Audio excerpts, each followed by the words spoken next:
Cash a lot. Is that you, baby? Yes, it is. You know what time it is. No doubt, baby. Is you on the line? Is Jimmy Negron with us also? I'm right here. I'm on the line. No doubt, baby. Hold on for a minute, man. Let me set my cats up. Yo, listen here. For all my listeners out there right now, man, I'm on the line with a phenomenal cat, and he goes by the name of Cash a Lot, along with his management team, Jimmy Negron, and we're going to sit down with these cats for a little while, and they're going to let us know how they getting down in their side of town and the things that they do every day. So what's good, my brothers? How's everything going these days? Well, you know, everything going platinum. Beautiful. Underground money, you know what I'm saying? I'm about the underground 100%. You know what I'm saying? If it ain't underground, I don't really fuck with it. You know what I'm saying? But I fuck with over the top niggas, you know what I'm saying, on the grind. But I feel like underground niggas is more real about this shit. No question. All right, so look, first and foremost, I want you to tell my listeners and all your peoples out there, man, exactly, you know what I'm saying, where you're originally from, you know what I'm saying, and how long you've been doing the things that you've been doing, you know what I'm saying, and, you know, and what actually inspired you to get to, you know, to do the things that you're doing today. Well, you know, I'm originally from Valdosta, Georgia. That's where I was born at, you know what I'm saying. Basically, I was raised out in Texas, you know what I'm saying, and what we got going on is a movement. I don't mean just any other movement. I'm going to talk about a movement. I'm talking about all the underground together, coming at the goddamn people that's on top, you know what I'm saying, in the industry, letting them know that we are still alive and everything's still going down, you know what I'm talking about. Ain't nothing changed, you know what I'm saying. Everybody keeping it real and everybody know what time it is when they come around this way on that underground, you know what I'm saying. Yeah, no question. So exactly when did this movement all come about, and what kind of brought this movement about? I couldn't hear you. I said, so when did this movement come about, and exactly what inspired this movement to even, you know, come to fruition?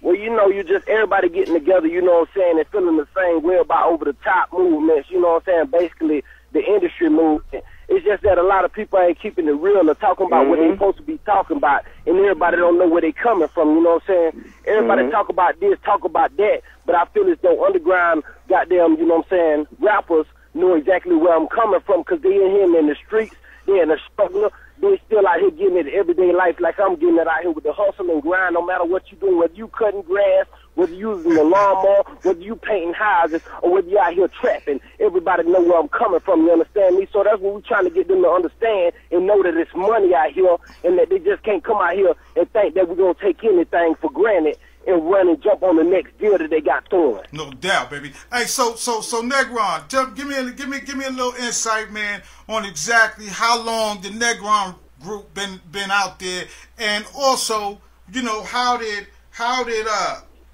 you come across Cash a Lot? Well, the Negron group, I was actually trying to create my business name. I was thinking about it for a very long time, a couple of years actually. And I realized my last name is where it was at. You know, let's start this management company. And it didn't come about till, I say, the beginning of this year in January is when I really thought about getting it solid, getting this management team going. And me and Cash, we met. I was actually in the military, and I just got out last year, and we met to one of his cousins. He introduced me. He said, this guy got some rhymes. He's got some rhymes for you, and I think you need to hear him. And as soon as I heard him, I said, he's talented. This man is talented. He's going to bring something fresh to the game. He's going to bring something that's been missing for a very long time, which is lyrics. Right. He's very lyrical. You know, he has a story for all his songs, and it's what's been missing, honestly. I believe, in my opinion, it's just my opinion, a lot of things in hip-hop change, and that lyrical part of it is not there anymore, and he's bringing it back. And it's in full effect right now, and since the movement has been in full force, I say for about a good year now, it's been in about full force. We've been chopping it up for 4 years now, okay. But the movement has been really strong for about a year now, and the fans are starting to notice that it's hip hop. It's what they want to hear. They don't want to only hear beats. They also want to hear the lyrics too, and he's got Cash a Lot's got the whole package for you. No doubt. So Cash a Lot, man, from my understanding, you kind of at one point you know what I'm saying, you started out, you know what I'm saying, when you was about 14 years old, man, you came out with your first track, you know what I'm saying, and you hit the local community with it, man. And give me a little insight. Hey, repeat yourself. I couldn't really hear you, man. I said around about 14 you came out, you know what I'm saying, and with your music in your local community. So what inspired you, you know what I'm saying, to actually come out with that first track, you dig what I'm saying? And then where did it go from there, and how well did that go? Okay, well, first of all, what inspired me from this first track, you know what I'm saying, was basically keeping it real, you know what I'm saying? Because a lot of people are losing that funk.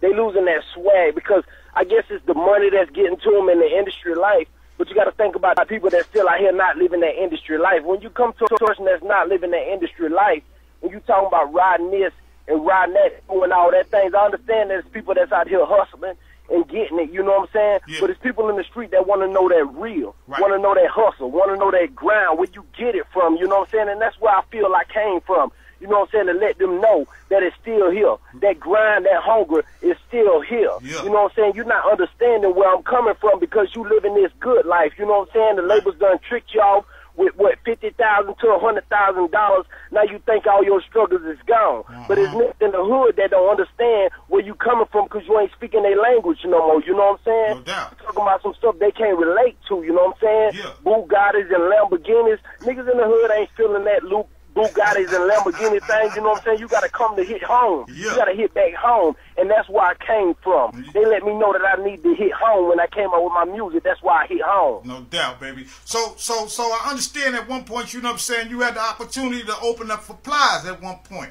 You know what I'm saying? So how did that come about, man? And exactly how did that show go?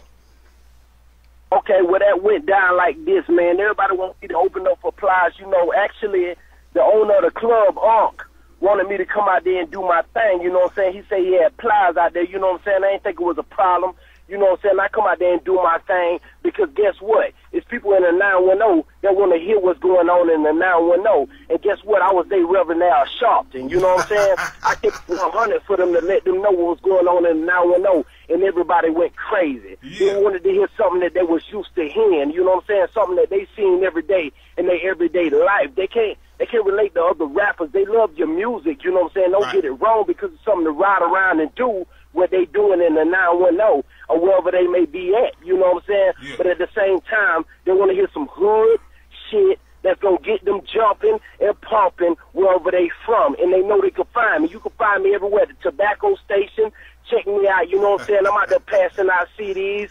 Underground, goddamn iron mics. You can find me out here in the 910 doing my thing, and that's what they wanted to see. They gave me more respect than they gave him because I'm from here. You know what I'm saying? Yeah. It don't matter that I was raised here. You know what I'm saying? I was raised in Valdosta, Georgia, and in Texas. Right. But when I came here, I let them know it ain't about where you from, but how you come. You understand me? No question.